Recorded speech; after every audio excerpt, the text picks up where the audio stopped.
ನಮಸ್ತೆ ಸ್ವಾಮಿ. ತಮ್ಮ ಹೆಸರು? ಬಸವರಾಜು. ತಮ್ಮೂರು? ಕೆರಗೋಡು. ತಮ್ಮ ವಯಸ್ಸೆಷ್ಟು? 64. ಈಗ ಅವರೇ ಸಾಲ ಬಗ್ಗೆ ಏನೋ ಒಂದು ವಿಚಾರ ಚರ್ಚೆ ಮಾಡ್ತಾ ಇದ್ವಿ. ಏನದು ಕೊಡ್ರಿ ಸ್ವಾಮಿ? ಅದು ಹಿಂದೆ ಎಲ್ಲ ನಾವು ಸಾಲು ಬಿಡ್ತಿದ್ದೋ ಪಟ ಇದು ಏರಲ್ಲಿ ಸಾಲು ಹೊಡೆದು 6 ಸಾಲು ಹೊಡಿವೋ. 6 ಸಾಲು ಇದು ಆ ಕಡೆ ಈ ಕಡೆ ಅವರೇ ಸಾಲು, ಮಧ್ಯದಲ್ಲಿ 6 ಸಾಲು ರಾಗಿ ಪಟ.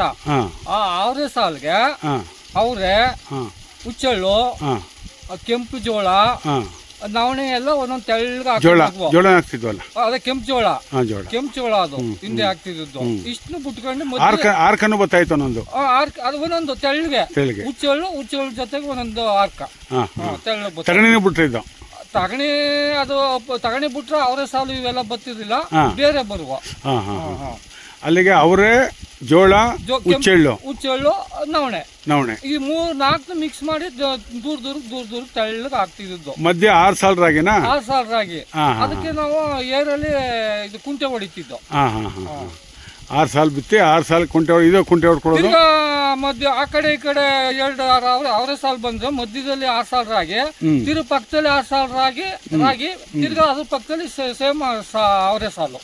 ಹಂಗೆ ಹೊಲ ತುಂಬಾ ಎಷ್ಟು ಇರ್ತದೋ ಅಷ್ಟಕ್ಕೆ ಮಾಡ್ಕೊತಿದ್ದ. ಅಲ್ಲಿಗೆ ಸಾಲವಲ್ಲ ಅಂತ ಕರಿತಿದ್ದದ. ಹೌದು, ಸಾಲವಲ್ಲ ಅಂತ.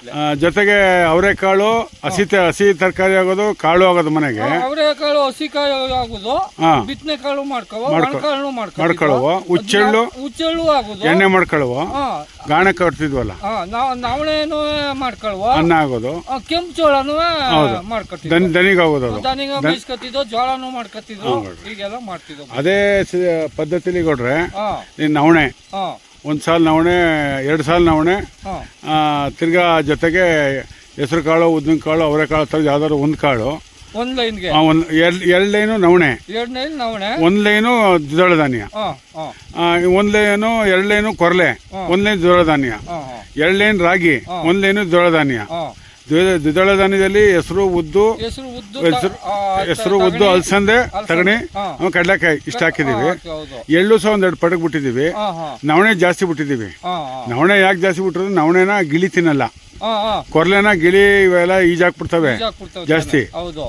ನವಣೆ ಮುಳ್ಳಿರೋದ್ರಿಂದ ನವಣೆಗೆ ಜಾಸ್ತಿ ಬಿಟ್ಟಿಲ್ಲ, ಹಾಳು ಮಾಡಲ್ಲ. ಹಾಗಾಗಿ ಇವಾಗ ನೀರು ಕಟ್ಟಿದೀವಿ. ನೀರು ಕಟ್ಟಾದ್ಮೇಲೆ ಎಲ್ಲ ಸಾಲಲ್ಲೇ ಬಿತ್ತನೆ ಮಾಡಿರೋದು. ನಮ್ಮ ಗೂಟದ ನೇಗಲು, ಟ್ರ್ಯಾಕ್ಟರ್ ಗೂಟದ ನೇಗಲಲ್ಲಿ 1 ಅಡಿ ಸಾಲು ಮಾಡಿಕೊಂಡು, ಸೊ ಅದರಲ್ಲಿ ನಾವೀಗ ಇಷ್ಟು ಧಾನ್ಯಗಳನ್ನು ಬೆಳೀತಾ ಇದ್ದೀವಿ. ದ್ವಿದಳ ಧಾನ್ಯ, ಏಕದಳ ಎಲ್ಲಾನು ಬೆಳೀತಾ ಇದೀವಿ. ಆಮೇಲೆ ಕಳೆ ಬಂದಾಗ ಕುಂಟೆ ಹೊಡ್ಕೋಬೇಕು. ಕಳೆ ಬಂದಾಗ ಪೈರ್ ಸಣ್ಣ 1 3 ಇಂಚ್ ಪೈರ್ ಬಂದ್ಮೇಲೆ 3 ಇಂಚ್ 4 ಇಂಚ್ ಪೈರ್ ಬಂದ್ಮೇಲೆ ಕುಂಟೆ ಹೊಡೆದ್ಬಿಟ್ರೆ ಮಧ್ಯ ಕಳೆ ಬರಲ್ಲ. 3 ಇಂಚ್ ಬರಕ್ಕೆ 20 ದಿವಸ ಬೇಕಾ? ಬೇಕು. 20-25 ದಿವಸ ಬೇಕು. ತಿಂಗಳು ಅನ್ಕೊಳ್ಳಿ, 30 ದಿವಸ ಅಂತ ಇಟ್ಕೊಳ್ಳಿ. ಅಲ್ಲಿ ಮಾಡ್ಕೊಂಡು ಅಷ್ಟೊಳಗೆ ಅದ ಬಂದಾಗ ಕುಂಟೆ ಹೊಡೆದ್ಬಿಟ್ರೆ ಕಳೆನೂ ಬರಲ್ಲ, ಈ ಬೆಳೆ ಚೆನ್ನಾಗಿ ಮೇಲೆ ಆ ದೃಷ್ಟಿಯಿಂದ ಮಾಡ್ತಾ ಇದೀವಿ. ಅದಕ್ಕೋಸ್ಕರ ಮಾಡ್ತಾ ಇದ್ದೀವಿ. ನಿಮ್ಗೆ ಸಾಲದ್ದು ನಿಮ್ಗೆ ಗೊತ್ತಿತ್ತಲ್ಲ, ಅದಕ್ಕೆ ಜನಕ್ಕೆ ಗೊತ್ತಾಗ್ಲಿ. ಇನ್ ಮುಂದಕ್ಕಾರು ಯಾರೋ ಕೆಲವು ರೈತರು ಮಾಡ್ಲಿ ಆ ತರ. ಯಾಕೆ ಅನುಕೂಲ ಇರುವಂತವ್ರು ಮಾಡ್ಲಿ. ಯಾಕೆ ದ್ವಿದಳ ಧಾನ್ಯ ಆಗ್ತಾ ಇದ್ರು ಅಂದ್ರೆ ಅದರಲ್ಲಿ ಸಾರ್ವಜನಿಕ ಸ್ಥಿರೀಕರಣ ಆಗತ್ತೆ, ಜೊತೆ ಎಲೆ ಉದುರೋದ್ರಿಂದ ಮಣ್ಣು ಫಲವತ್ತಾಗತ್ತೆ, ಗೊಬ್ಬರ ಆಗತ್ತೆ. ಆ ದೃಷ್ಟಿಯಿಂದ ಸ್ವಾವಲಂಬಿ. ನೀವು ಎಣ್ಣೆ ಕಾಳು ಅಷ್ಟು ಕೊಂಡ್ಕೊಡಂಗಿಲ್ವಲ್ಲ, ಏನಿಲ್ಲ, ಮನೆ ಬಳಕೆಗೆ ಹಸಿ ತರಕಾರಿ ಆಗ್ತದೆ, ಒಣ ತರಕಾರಿ ಆಗುತ್ತೆ, ಹೆಚ್ಚಿಗೆ ಬೆಳೆದ್ರೆ ಮಾರಾಟ ಮಾಡಬಹುದು, ಕಾಳು ಆಗತ್ತೆ, ಆಗತ್ತೆ, ಹುಚ್ಚಳ್ಳಿಂದ ಎಣ್ಣೆ ಆಗತ್ತೆ. ಆ ದೃಷ್ಟಿಯಿಂದ ಮಿರೀರ್ ಮಾಡಿದ್ರು. ಅದನ್ನೇ ಸುಭಾಷ್ ಪಾಳೇಕರ್ ಅವರು ನಮ್ಗೆ ಈ ತರ ವೈಜ್ಞಾನಿಕವಾಗಿ ಮಾಡಿ ಹಳ್ಳಿಕಾರ ಹಸುಗಳ ಸಗಣಿ ಗಂಜನ ಉಪಯೋಗಿಸ್ಕೊಂಡು, ಅದು ಗೋಮೂತ್ರ ಮತ್ತು ಸಗಣಿ ಉಪಯೋಗಿಸಿ ಜೀವಾಮೃತ ಮಾಡಾಕಿ ಅಂತ ಹೇಳಿದ್ದಾರೆ. ಆ ದೃಷ್ಟಿಯಲ್ಲಿ ಮಾಡ್ತಾ ಇದೀವಿ ಕೊಡ್ರಿ. ಅದಕ್ಕೆ ನಿಮ್ಮನ್ನ ಒಂದ್ಸಲ ಮಾತಾಡ್ಸೋಣ, ಎಲ್ಲ ಪರಿಚಯ ಮಾಡಿದ್ವಿ.